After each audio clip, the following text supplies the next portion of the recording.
R$ 7,35. Conceição deixou a moeda sobre o papel amassado na mesa de cozinha, como quem deixa uma herança. Era pouco mais do que o resto do troco. O que sobrou do último frete que Tião fizera de bico antes de adoecer, do sopão que vendera na praça para pagar remédio, do dinheiro guardado em segredo na velha lata de biscoito. Ao lado, um envelope pardo com a palavra despejo, escrita à caneta. A letra do oficial parecia tão fria quanto o aviso. Ela olhou para a máquina Singer coberta por um pano, como um corpo que dorme. Era ali que, por anos, seus dedos ganharam dignidade. A costura certa que mandou um filho à escola, o vestido consertado que devolveu um sorriso, os primeiros lençóis do bebê. Agora, a máquina estava mudada, pesada de silêncio, de pó, de memórias que não costuravam mais futuro. Pedro, com seus 12 anos, enfiou a mão no bolso para checar se havia aquelas moedas de coragem. Ana, pequena de 8, segurava Gabriel ainda no colo, o rosto franzido de sono e de fome. Havia um cansaço que vinha do corpo e outro, mais profundo, do espírito. A certeza de que a vida que tinham conhecido se esgarçava. Conceição respirou fundo, tentando transformar medo em plano. Tião estava morto havia meses. A dor, ainda crua, tinha nome e agora também tinha conta a pagar. A rua cheirava a chuva que não vinha. A casa que alugavam perto da antiga usina não era mais para eles. O dono anunciara o novo contrato. As contas de luz aumentavam e o marketing de progresso engolira os empregos da família. Uma vizinha trouxe um pedaço de pão e falou baixo, como se tivesse medo de que a palavra fome fosse contagiosa. Todos sabiam como a gente sobrevive. Alguém costura, alguém carrega, alguém empresta e todos se calam. Mas havia naquela mesa estreita a necessidade de mover o corpo para o abrigo que houvesse, qualquer abrigo melhor do que dormir com o medo na garganta. A decisão, quando veio, foi pequena e definitiva. Ir para a casa da mãe de Tião. Dona Zulmira morava numa propriedade isolada, velha fazenda chamada Recanto, que ficava a 3 horas de carro por estradas de terra. As conversas na vila falavam de Recanto com um peso, às vezes com condescendência, às vezes com ossos de medo. É terra que não gosta de gente, murmuravam. Outros diziam quase em segredo que era o último lugar para se pedir ajuda. Conceição não ficou para ouvir os rumores. Pensou nas crianças, no bebê. Pensou no rosto de Tião, nas mãos calejadas que sempre voltavam para casa com um sorriso. A chegada na casa da sogra foi uma cena de papel e vento. Dona Zulmira abriu a porta como se abrisse um portão de julgamento. O rosto estava áspero, os olhos secos de quem não demonstra fragilidade. Ela havia cuidado, em parte, do marido quando jovem, e as memórias de ressentimento guardadas em teias finas definiram a maneira como olhava Conceição, com reprovação mais do que compaixão. Tem lugar, mas sem regalia, disse Zulmira num tom que não convidava. Não pense que é festa. Havia uma vida inteira cabendo naquela frase. Anos de silêncios, pequenas humilhações que se acumulam, um coração que aprendeu a se proteger com rigidez. Conceição aceitou o abrigo sem responder. Entrou com as crianças, com o pouco que pôde carregar, e empilhou as poucas roupas sobre uma cadeira. A máquina Singer foi deixada no carro. A ideia de colocá-la debaixo de qualquer tábua ali parecia uma afronta e um consolo ao mesmo tempo. Na primeira noite, enquanto as crianças dormiam em um quarto improvisado, Conceição sentou na soleira da porta e olhou a casa antiga. O vento batia nas telhas com um som de panela velha. As sombras dançavam na parede. Ela sussurrou uma oração curta, íntima. Senhor, não me desampare. Dá força para os meus. Não era pedido de riqueza. Era pedido de força para caminhar em pé, com dignidade, pelo que viesse. No dia seguinte, a vida no pequeno vilarejo que cercava a fazenda continuou a mexer com rumores. Palavras sobre Recanto eram como pedras, atiradas para que alguém recolhesse e pagasse o preço. Algumas pessoas se aproximavam por curiosidade, outras por pena. Mas a presença de Conceição com os filhos trouxe mais que curiosidade. Trouxe olhar. Dona Zulmira foi lacônica e informou que o testamento seria lido assim que possível. Conceição não esperava muito. Pensou por alguns segundos que a herança era um gesto final de julgamento. Uma última palavra da sogra que nunca a tivera como aliada. Ainda assim, havia uma parte dela que, mesmo temendo, sentia um sopro de esperança discreta. Talvez agora, com um lugar fixo, conseguissem recomeçar. Quando Zulmira morreu, a leitura do testamento encheu a pequena sala com vozes trêmulas. O tabelião falou com a solenidade de sempre. Os vizinhos cochicharam. Alguns parentes distantes contaram as histórias de uma vida. E então veio a frase que despejou silêncio pesado na sala. A fazenda Recanto, com suas terras e edificações, deixava-se a Conceição. Não havia dinheiro, não havia explicações amplas, apenas a palavra de vontade escrita à caneta. Para minha nora Conceição, que terá competência para cuidar da propriedade. A reação foi múltipla. Uns aplaudiram em silêncio por cortesia, outros trocaram olhares que diziam estranho. Alguns lembraram as histórias que circulavam, as que ficam nas bocas dos velhos, que a terra era manhosa, que não dava sorte. Outros simplesmente viram ali um pedaço de chão que poderia, com o tempo, virar sustento. Conceição sentiu um embate interno. Era um presente ou uma maldição?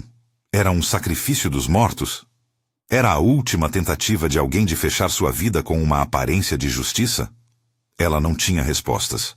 Só sabia que no bolso a moeda continuava a brilhar com a mesma intensidade triste. No caminho até Recanto, a poeira vermelha do cerrado colou nas roupas, na pele, no rosto das crianças. O carro rangia sobre pedras e crateras. O horizonte parecia infinito, uma faixa de céu que queimava mais tarde do que o relógio. Quando a estrada virou, subiu e ofereceu de repente a visão da casa isolada. Conceição sentiu algo que parecia um nó de medo e um fio de alívio se dissolverem ao mesmo tempo. A casa era menor do que imaginara. O quintal era grande e já sem mão que o aparasse. O mato tomava o espaço onde antes talvez houvesse canteiros. O celeiro, porém, chamava a atenção. Erguia-se com um telhado de telhas gastas e paredes de madeira escura. O grande portão de madeira rangia como se guardasse segredos. A primeira impressão foi de abandono. Mas havia também sinais de vida recente. Marcas de carro no terreno, um local onde alguém fizera fogo ainda recente, o cheiro de ração espalhado na grama. Quando a noite caiu, as sombras do celeiro ganharam importância. Não havia eletricidade confiável. As crianças trouxeram lanternas que mal conseguiam vencer a escuridão. Conceição reparou nas estruturas. O chão de tábuas, o feno acumulado, os fechos enferrujados. A casa principal precisava de conserto. Os quartos iam ser um projeto. A cozinha, um desafio. Mas o celeiro parecia por si só grande e seco o suficiente para abrigar corações esfomeados. Na primeira noite no celeiro, estenderam cobertores sobre o chão batido e acenderam um lampião. O brilho amarelo desenhou os rostos das crianças com delicadeza. Pedro, com o olhar curioso que já começava a formar traços de líder, puxou um caibro baixo, batendo a mão, curioso por cada ranger. Ana, mãe, sussurrou ele. Dá para ficar aqui mesmo? Não tem bicho? Conceição sorriu com a boca, mas seu olhar subiu o telhado e ficou um pouco perdido no escuro. Vai ser provisório, meu filho, disse. Vamos ajeitar. Amanhã eu vejo a casa. Ela ouviu o choro sutil de Gabriel e a respiração tranquila de Ana. Fechou os olhos e deixou que as memórias de Tião a envolvessem. Ele ensinando Pedro a pregar um prego. Ele rindo quando Ana fazia bagunça, a voz rouca pelo esforço de trabalhar. A saudade era como uma roupa que não desgruda. Conceição fez outra oração curta, quase um sopro. Deixa eu tomar as decisões certas. Pedir força. Pedir sabedoria. Nada mais. Ao amanhecer, o celeiro revelou detalhes que a noite havia escondido. Uma fresta nas tábuas permitia ver o verde do campo. Um cheiro de madeira antiga se misturava com o doce do feno. Conceição caminhou entre os feixes. As mãos roçaram a madeira corroída pelo tempo.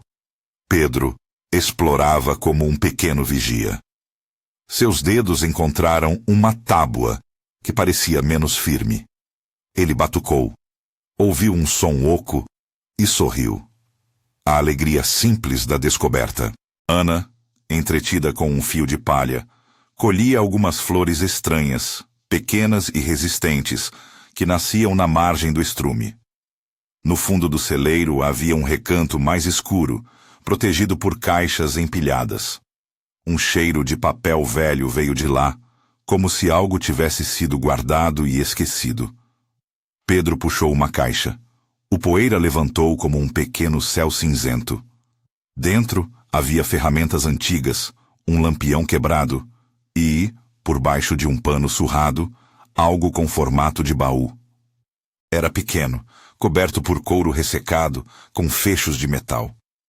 O coração de Conceição arritmou quando sentiu que aquele objeto não estava ali por acaso. Mãe, olha, disse Pedro, os olhos brilhando. Conceição sentou no chão e passou a mão sobre a tampa. Estava fria. Havia um cheiro que não sabia decifrar. Misturava terra, óleo e um toque de mofo. Era um baú simples, reforçado com pequenos pregos feitos à mão. Em volta, arranhões e marcas como se tivesse sido transportado e devolvido várias vezes. Ao erguer a tampa, a luz do lampião revelou coisas que brilhavam. Primeiro, um brilho contido, como se estrelas fossem pequenas pedras guardadas. Havia também papéis amarrados com fio e envelopes com caligrafia antiga. Conceição puxou os papéis com cuidado. Na primeira folha, um nome anotado. Na segunda, uma lista com datas. Na terceira, uma palavra que fez o corpo dela gelar, não por imagem, mas por compreensão, por aquilo que a palavra carregava. Ossadas. Era uma palavra em letras trêmulas, e o chão sob os pés de Conceição parecia perder a firmeza de antes. Ela leu a frase inteira com os olhos, devagar. Haviam nomes, haviam locais. Havia um pequeno mapa rabiscado com a indicação de campo de mandioca. Não havia desenhos cruéis, nem descrições grotescas. Apenas nomes, datas e uma referência que reclamava memória. A sensação que trepou pelo corpo dela não era de horror sensacionalista, mas de um peso moral. De que algo havia sido escondido ali que precisava ser trazido para a luz. Conceição colocou a mão sobre a página, sentiu a textura do papel antigo e ouviu o silêncio dos filhos, que agora também observavam. Pedro respirou fundo. Ana prendeu o fôlego. Gabriel, no colo, deu uma chupada desconfiada no lábio. Havia ainda entre os papéis um pequeno saco de couro. Quando Conceição abriu, o fôlego voltou de novo. Dentro, pedras brutas que refratavam a luz de forma áspera, como se segurassem todo o brilho do chão. Elas não eram joias lapidadas, mas tinham um esplendor inquietante. O peso do saco nas mãos de Conceição trouxe duas sensações ao mesmo tempo. O alívio possível, porque aquilo poderia ajudar, e uma responsabilidade esmagadora, porque aquilo parecia mais que dinheiro. Eram fragmentos de histórias. Ela pensou em vender algumas pedras para comprar remédio, consertar a casa, comprar comida. Pensou em chamar alguém e nos olhos de Pedro, a necessidade de decidir rápido. Mas o papel que falava de ossadas apertou o coração de Conceição. Se havia vidas enterradas por trás daquelas pedras e daqueles papéis, como transformar aquilo apenas em recurso? A obrigação moral lhe pesava como chumbo. Mãe? Pedro murmurou. A gente pode vender um pouquinho e ajeita a casinha. Conceição olhou para o rosto do filho, tão parecido com o do pai, e sentiu as primeiras migalhas de uma estratégia se formando. Não era desejo de riqueza, era urgência. Havia uma linha tênue entre usar o que encontraram para garantir a sobrevivência imediata e trair a memória daqueles que poderiam ter ali a última palavra. A menina dentro dela, que era apenas uma costureira, sabia que vender podia trazer comida. A mulher que cresceu com histórias de justiça sabia que havia pessoas cujas vidas terminaram sem nome. Guardou rapidamente os papéis de volta no baú e fechou a tampa com as mãos que tremiam. A noite estava chegando. O campo lá fora se alongava em listras lilazes. Havia passos de algum animal distante, o som de uma porta batendo ao vento. Conceição sentou no banco e baixou a cabeça. Em silêncio, fez outra oração curta. Dá-me sabedoria para fazer o que é certo. Naquele instante, um motor ao longe rompeu o silêncio. Não um carro qualquer, mas um ronco pesado, o som de uma caminhonete que se aproximava pela estrada de terra. O ruído era o tipo de som que, naquele canto do mundo, podia significar muitas coisas. Um vizinho tomando chá, um comprador de gado, ou alguém que vinha mirar terras. Pedro ergueu a cabeça, com os olhos arregalados. Ana agarrou o braço da mãe. Alguém vem, disse Conceição, tentando que a voz não tremesse. A ideia de pessoas que sabiam daquele lugar e que talvez soubessem demais, de segredos enterrados, de ossadas, de papéis, passou entre as três crianças como um vento. A sombra que o motor projetava no horizonte cresceu, cortou a poeira e apontou para o portão do celeiro como um aviso. Conceição pegou o saco com as pedras e os papéis, preferindo não mostrar nada. Ergueu os olhos e viu a figura de um homem descendo da caminhonete, avaliando a propriedade com o ar de quem faz negócios. Não havia tempo para indulgências nem para pensamentos longos. Havia uma decisão a tomar: abrir as portas para quem chegava, esconder o que haviam encontrado, proteger a família. A responsabilidade pesou como as moedas sobre a mesa da primeira noite. Ela sentiu que aquele momento não era só sobre um abrigo provisório. Era o início de algo maior. Um caminho de escolhas que poderia salvar ou arruinar, consertar a máquina Singer ou exclusivamente tirar proveito. As crianças encolheram juntas, e Conceição, lenta, colocou o baú sob a roupa de cama, como se escondesse um coração. Lá fora, o homem ajeitou o chapéu e caminhou pelo quintal, seus passos abrindo trilhas no mato. O portão rangeu quando ele se aproximou do celeiro. O vento soprou mais forte, carregando um cheiro de gasolina e de estrada. A presença do estranho trouxe um frio novo, não de temperatura, mas de perigo. Havia olhos alheios vendo aquilo que até então era segredo. Conceição respirou fundo, sentindo o peso dos papéis nas mãos, e pensou, com clareza fria, que cada escolha adiante teria consequência. Aquele baú não era somente um presente da sogra, era um convite para decidir entre a sobrevivência imediata da família e uma obrigação mais alta, de registrar, de cuidar da memória de quem não tinha voz. Enquanto o homem batia na madeira do celeiro, esperando ser atendido, Conceição recolheu as crianças perto de si e, como quem segura um fio que pode puxar outros nós, levantou a cabeça para abrir a porta. Conceição abriu a porta do celeiro com um gesto que tentava esconder a tremedeira das mãos. O homem no capacho usava botas limpas demais para aquele chão seco. O chapéu sombreava o rosto, mas a voz era educada e medida, como de quem fala com alguém que pode tanto aceitar quanto recusar uma oferta. Boa noite, disse ele. Sou Carlos. Represento interesses que andam circulando por estas bandas. Vi umas marcas na estrada. Pensei em conversar sobre a propriedade. Conceição fingiu que a luz do lampião não deixava ver o saco que guardava junto ao corpo.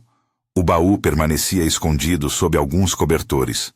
os papéis enrolados em pano, no fundo do pequeno cofre que era seu coração agora. A casa está um pouco bagunçada, respondeu ela com calma. Cheguei há pouco. Não tem muito o que mostrar. O homem olhou em volta, mediu com o olhar o celeiro, o feno, as tábuas que rangiam. Havia um equilíbrio no modo como avaliava. O peso de quem negocia e o cuidado de quem estuda um risco. Entendo, disse. Olha, não vim cortar conversa. Minha família tem interesses na região há gerações. Para nós, propriedades bem localizadas têm valor estratégico, não para especular com dor, completou ele, num tom que soava curioso por ser tão condescendente. Conceição percebeu ali a mesma palavra que havia ouvido sussurrar na vila. Valor. Para eles, a palavra vinha com cifras. Para ela, com nome e memória. Havia algo na maneira de Carlos que não era óbvio. Ele não chegava com ameaça aberta, chegava com oferta. E ofertas, às vezes, fecham bocas. Estamos nos ajeitando, respondeu ela. Não pensei em vender. O silêncio que se seguiu foi pesado.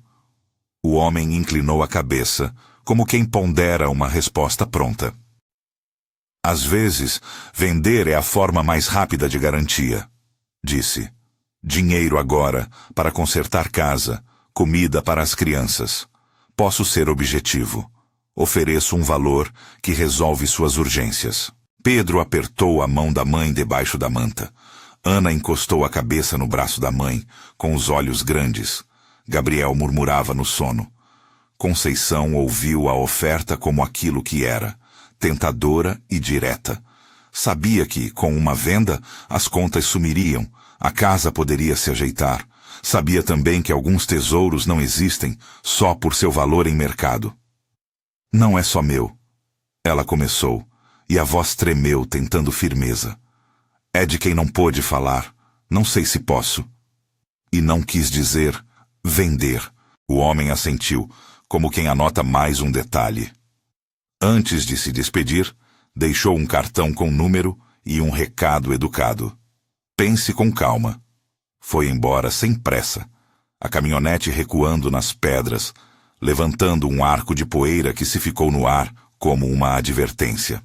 Quando a porta se fechou, Conceição inspirou fundo e, por um segundo, sentiu o peso do mundo empurrando a respiração para fora. O rosto de Pedro revelou a dúvida que percorria a família inteira. Ela percebeu que aquele dia mudaria tudo. Uma oferta poderia comprar a paz imediata, mas poderia também enterrar para sempre a verdade que os papéis pediam. Antes de seguir, uma coisa curta e direta, quase sussurrada para quem ouve a história. Se esta jornada tocar seu coração, inscreva-se para acompanhar o caminho de Conceição. Depois do homem ir embora, Conceição fez o que sempre fazia diante de decisões que não cabiam só ao peito. Consultou quem podia ajudá-la a decidir com sabedoria.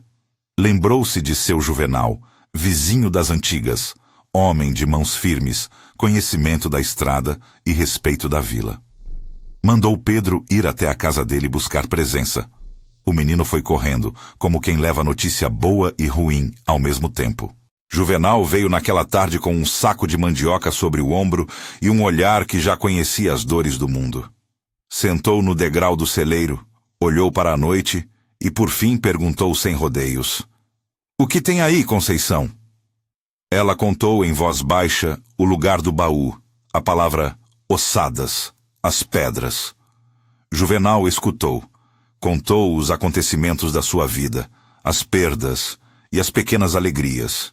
E por fim, falou de forma prática. Não pode ficar guardado assim. Isso é coisa que mexe com muita gente. Tem que ter prova, e tem que ter gente para olhar para isso com o olho de fora. Mas também não pode sair por aí vendendo as pedras igual quiabo vendal, disse, meio rindo, meio sério. Conceição sorriu com a boca, agradecida pela mistura de humor e tato. A primeira coisa que fizeram foi fazer cópias. Não cópias técnicas, não falas de cartórios. Simplesmente, Juvenal tinha um sobrinho na cidade que tirava xerox e fazia fotos com um celular decente. Partiram no dia seguinte, Pedro e Juvenal, com um envelope e a lista de nomes. No centro da cidade, na sombra da igreja, encontraram um lugar onde alguém imprimia papéis e os empilhava em silêncio. Feitas as cópias, esconderam as originais e deixaram cópias com 2 pessoas de confiança. Um exemplar no sítio do padre e outro com a dona da padaria, que era amiga de Conceição. Enquanto isso, Conceição tomou uma decisão prática que doía: vender um pedacinho do saco de pedras.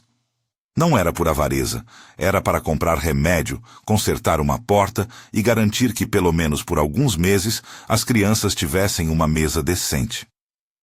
Pediu a Juvenal que a levasse até o feirão que acontecia uma vez por mês, onde um sujeito que comprava pedras brutas aparecia de vez em quando.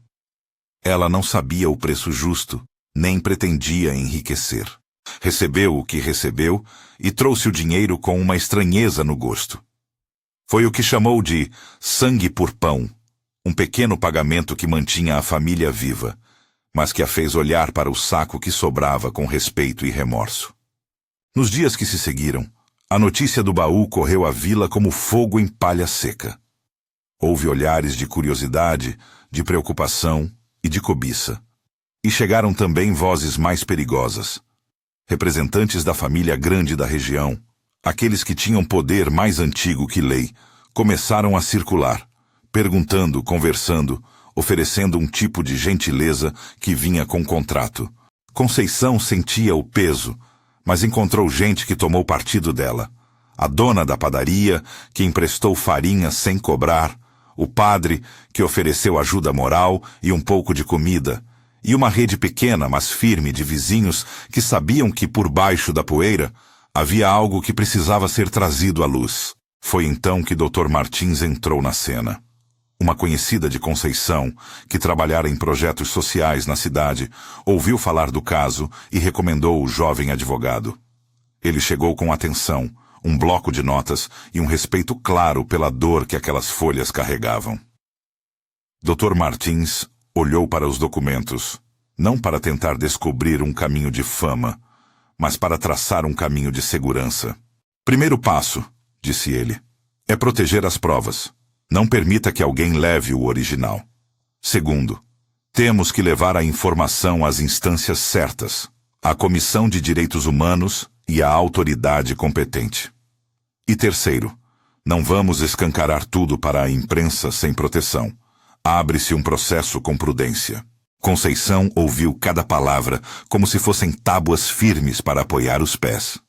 Ela sabia que ações assim demoravam, que nem sempre houve justiça imediata, mas havia um desejo mais forte: que os mortos tivessem nome de volta, e que as consequências atingissem não só a propriedade, mas quem explorou vidas no passado sem pagar. Dr. Martins traçou uma rota. Reunir testemunhas, levar as cópias dos documentos para órgãos de direitos humanos, mobilizar o padre e a padaria como pontos de apoio comunitário, e buscar perícia para o local, sem deixar a propriedade aberta a invasões. A ideia foi recebida com certa desconfiança. Fazer oficial era chamar olhares não só de quem quer justiça, mas de quem quer silenciar. Mas Conceição preferiu a prudência da ação que ela chamou de clara, transparente, com testemunhas e registros. Nas semanas que se seguiram, houve idas e vindas ao cartório, conversas com o vereador da cidade, visitas de 2 representantes que diziam falar em nome de interesses locais e uma tensão que era o eco do medo. Uma noite, quando os passos de homens foram ouvidos perto do celeiro, Conceição acordou com o corpo em alerta. Não houve invasão, mas a presença foi suficiente para aumentar o medo. Pediu a Juvenal que dormisse na sala de visitas, que montasse vigília. O velho homem aceitou com o orgulho de quem tem que proteger o que não é seu por sangue, mas por justiça. Enquanto o processo seguia seu curso formal, a curiosidade e a importância do que estava ali começaram a atrair mais atenção.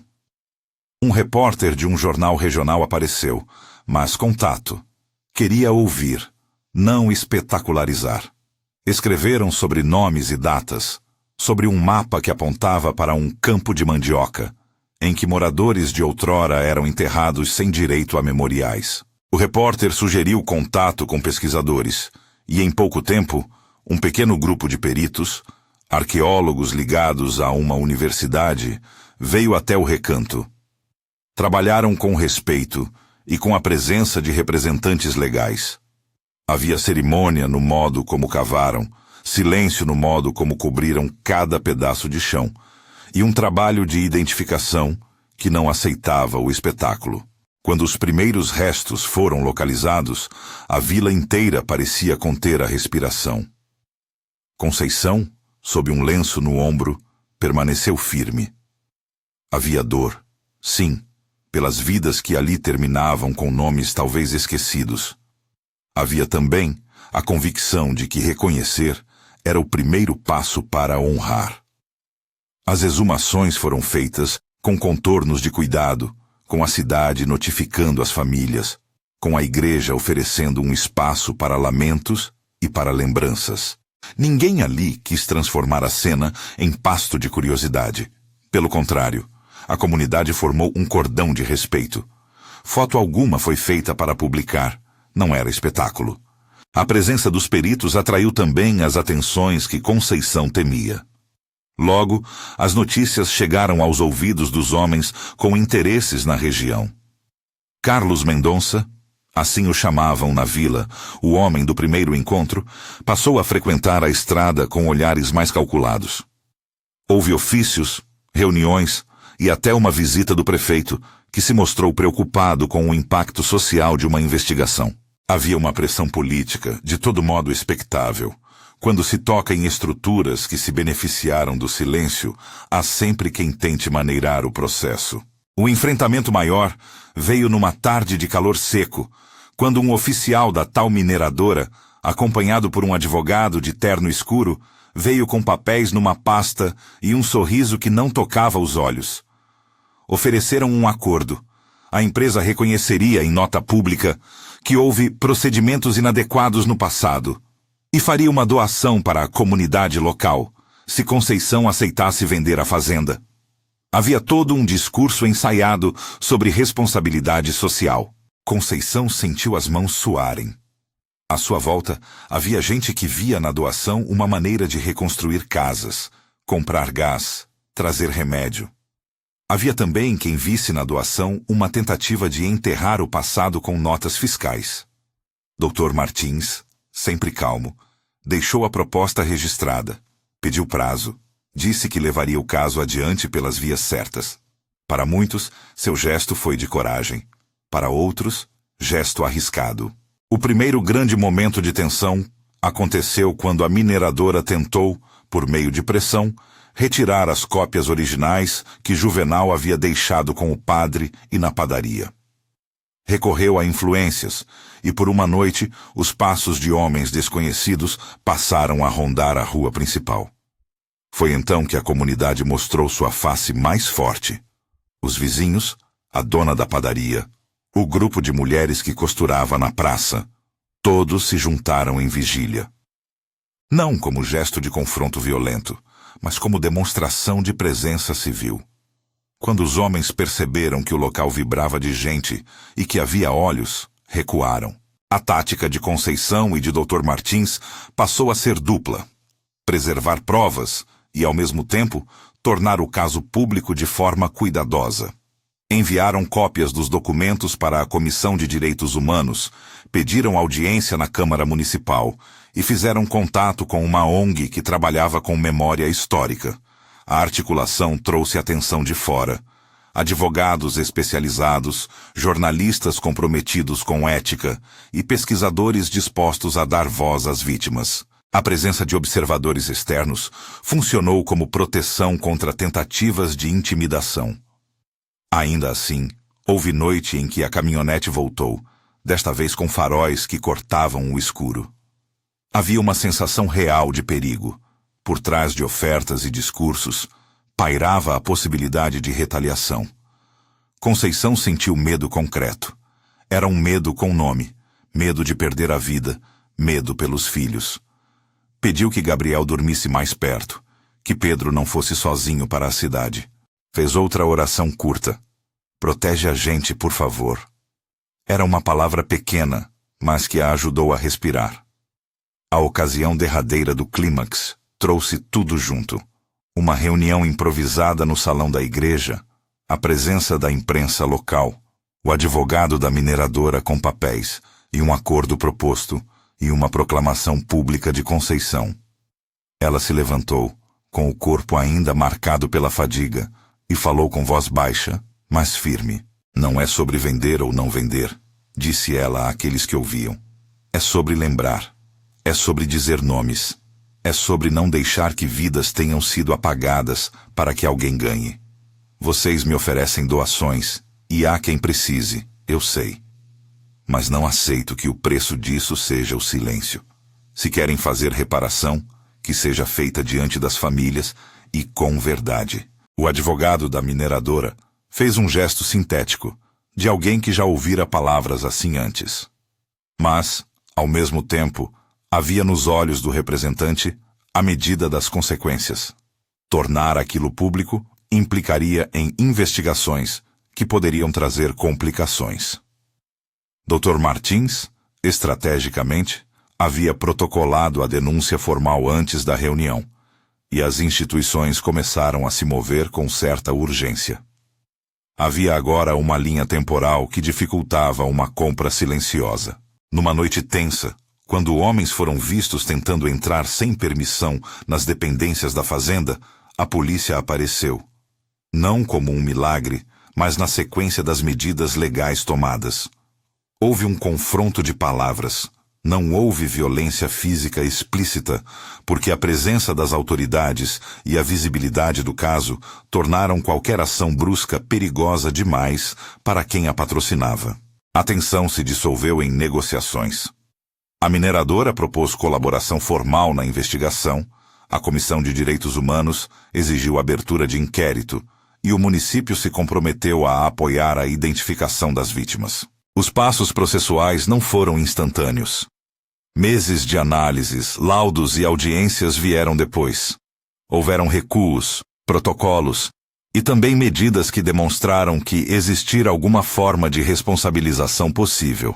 Pessoas que outrora se beneficiaram do silêncio foram chamadas a responder por acusações que variavam entre exploração de trabalho análogo à escravidão, ocultação de vestígios e associação com redes de contrabando do passado.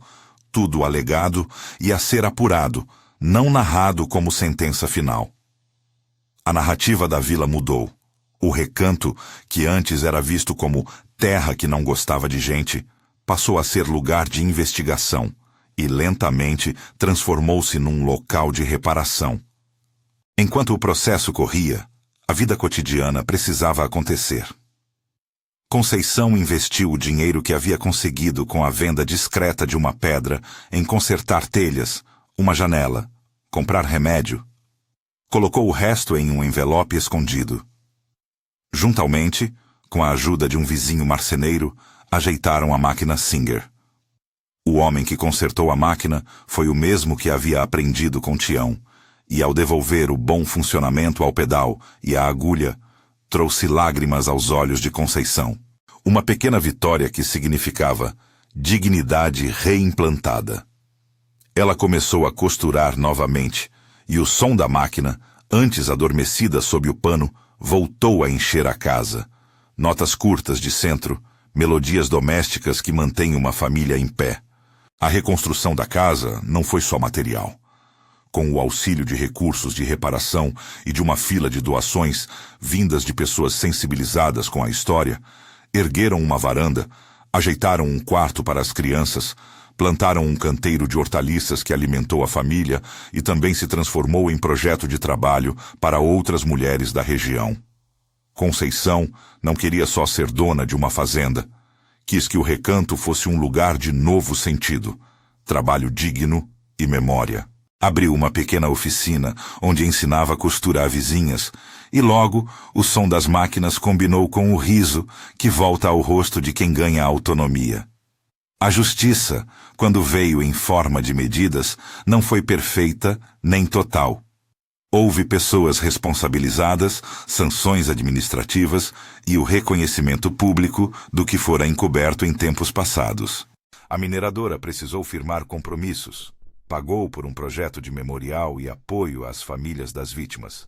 Atos que não apagavam o passado, mas que apontavam para algo que a comunidade decidiu chamar de reparação.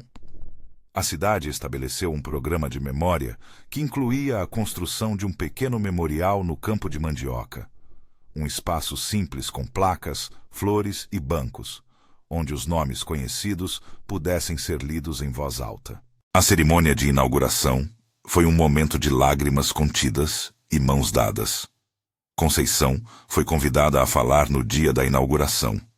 Subiu ao pequeno palco improvisado, segurou o microfone como segurava a máquina Singer e falou das vidas que não tinham sido lembradas, do medo que passara e da nova responsabilidade que sentia. Pediu que a memória não fosse apenas uma placa, mas um compromisso de cuidado com a vida dos que trabalham.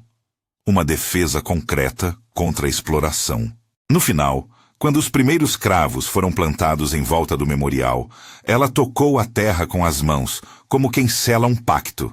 A vida voltou, então, a um ritmo novo. Pedro crescia com mais responsabilidades, mas também com esperança. Ajudava na oficina, guardava ferramentas e, à noite, lia para Ana. Ela, desde pequena, tinha um jeitinho de costurar versos nas roupas das bonecas que consertava. Gabriel aprendeu a andar pelos campos, a mão da mãe sempre próxima quando o chão era incerto. O que mudou, sobretudo, foi o lugar de Conceição na comunidade e em si mesma. De mulher que aceitava abrigo por necessidade, passou a ser guardiã de memória e liderança local. Não por um ímpeto público, mas por um compromisso íntimo. Ela tinha visto que, quando se dá voz às histórias enterradas, se abre caminho para a dignidade. A máquina de costura consertada virou também símbolo, o barulho constante de trabalho honesto que garantiu renda e sentido. Houve momentos de dúvida na estrada. Dias em que as cartas de advogados exigiam cuidado. Dias em que a chuva demorava e a horta murchava. Dias em que o filho mais velho olhava para a estrada e pensava em ir embora para estudar na cidade. Conceição ouviu cada incerteza como quem aperta a corda de uma rede que precisa segurar várias vidas ao mesmo tempo. Havia culpa por ter vendido parte do saco, alívio por ter conseguido comida e um roteiro de escolhas que não cabiam em julgamentos fáceis. O memorial no campo de Mandioca passou a receber moradores de cidades vizinhas, estudantes e pesquisadores que vinham aprender. Ao lado do memorial, instalaram um espaço de acolhimento onde famílias podiam reconhecer nomes, depositar flores e contar histórias dos seus. Conceição conduziu muitas dessas conversas, com a humildade de quem sabia o peso daquele lugar. A cada encontro, mais vozes surgiam, nomes ressoavam, e a comunidade começou a escrever na prática uma nova história. Reconhecimento que cura em parte a ferida. Do ponto de vista material, a fazenda não se tornou uma mina de riquezas. Em vez disso, transformou-se em um centro de trabalho. A oficina de costura cresceu, oferecendo consertos, roupas sob medida e, com o tempo, pequenas encomendas da cidade. Algumas mulheres que antes trabalhavam em condições exploratórias encontraram ali uma alternativa digna de sustento. A renda não saiu como num conto de fortuna. Saiu como consequência de trabalho e solidariedade organizados. O dinheiro ajudou a reconstruir a casa, a mandar Pedro para a escola mais longe, a comprar um enxoval mínimo para Ana. Conceição aprendeu a contar e planear sem deixar de lado o cuidado com os outros. Os antagonistas foram confrontados por procedimentos legais e por exposição pública. Alguns membros das famílias de interesse pagaram o preço político e financeiro por práticas do passado. Outros ficaram no silêncio do que se evita falar. A narrativa que se instalou na vila não era de vitória total, mas de responsabilização e de aprendizado. Não vale a pena roubar memória para lucrar. Isso ecoou na cidade e serviu como alerta. Com o tempo, Conceição passou a visitar escolas locais, não como alguém que busca aplaudir, mas como quem conta uma história que deve ser ouvida. A história de que o que se esconde pode retornar para ser reparado se houver coragem para enfrentar. Ensinava às crianças que justiça não é só um termo jurídico, é agir para que ninguém seja enterrado sem nome. Os filhos cresceram com isso tatuado no cotidiano. Pedro estudava, Ana ajudava na oficina, Gabriel corria tranquilo entre os canteiros. Houve ainda dias de saudade que não se curavam com ações.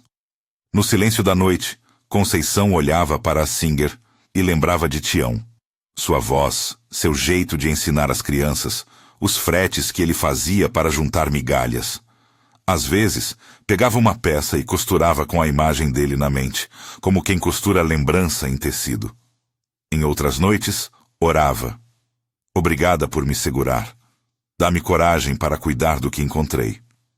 Eram orações curtas, íntimas, que nunca misturavam fé com promessa de riqueza, apenas pediam força para escolher com justiça. A reconstrução da casa e da vida foi um processo gradual, cheio de pequenos marcos. A primeira vez que Pedro levou uma pequena carteira de trabalho provisória de um serviço local. A oficina que contratou a primeira costureira. A horta que produziu o primeiro prato de legumes para a escola. O dia em que Conceição consertou ela mesma uma peça com a Singer e sentiu que havia aprendido algo novo daquele passado. Cada pequena vitória tinha a marca da persistência. No fim, o recanto deixou de ser apenas uma terra mal contada. Tornou-se um lugar onde a memória ganhou um nome e um espaço, onde os mortos encontraram uma marca de presença e onde as vidas de quem ficou foram reorganizadas com dignidade. A fazenda passou a receber visitas regulares de jovens que vinham aprender sobre história local, direitos e trabalho digno. Conceição, muitas vezes sentada na varanda, ouvia, sorria e explicava que a verdadeira riqueza ali era o bem comum. Numa tarde de céu claro, enquanto arrumava a mesa com restos de mandioca e chá, Conceição percebeu Pedro se aproximar, segurando uma carta com letras tortas. Ele tinha sido aprovado numa bolsa de estudo para um curso técnico na cidade. A alegria foi contida, mas profunda. Era a prova de que decisões sérias, mesmo as dolorosas, geravam frutos. No fim da história, quando o memorial estava pronto, as crianças correram entre as flores, e a máquina Singer, que soava firme, trouxe de volta o som de uma vida que era trabalho, cuidado e afeto. Conceição, agora mais velha pelo peso das responsabilidades, mas mais serena, colocou a mão sobre a placa do memorial. Leu os nomes, um a um, com a voz que não tremeu. Para que não se esqueça, disse ela, olhando para o horizonte do cerrado, onde o sol fazia linhas douradas sobre o capim. Para que a gente aprenda a não fazer do silêncio cumplicidade. A vida deles nunca foi a história de um final de conto de fada. Foi, antes, um processo contínuo de reparação. Havia dias difíceis, recursos que vinham com restrições e a necessidade constante de cuidar das pequenas coisas. Mas havia também um propósito que não existia antes: transformar o que poderia ter sido tragédia em defesa da memória alheia, e com isso, garantir dignidade para a própria família. No epílogo que não tenta encerrar tudo com brilho, Conceição continuou costurando. A máquina Singer, reparada, tornou-se símbolo de resistência e trabalho. As crianças cresceram com valores sólidos. O memorial permaneceu ali, simples e firme, com flores e bancos. O recanto passou a ser também refúgio para quem precisava lembrar e aprender. E quando alguém, de fora, perguntava o que ela tinha feito para enfrentar tanto medo e tanta ameaça, Conceição sorria e dizia com a mesma simplicidade que costurava: a gente escolheu lembrar. E lembrar é cuidar. Se esta história tocou você, compartilhe com alguém que valorize memória e justiça. Que a coragem de uma mulher e o trabalho de uma comunidade inspirem quem vê. Não há dignidade que se compre com silêncio, E a reconstrução começa por reconhecer nomes, por restaurar memórias e por cuidar uns dos outros.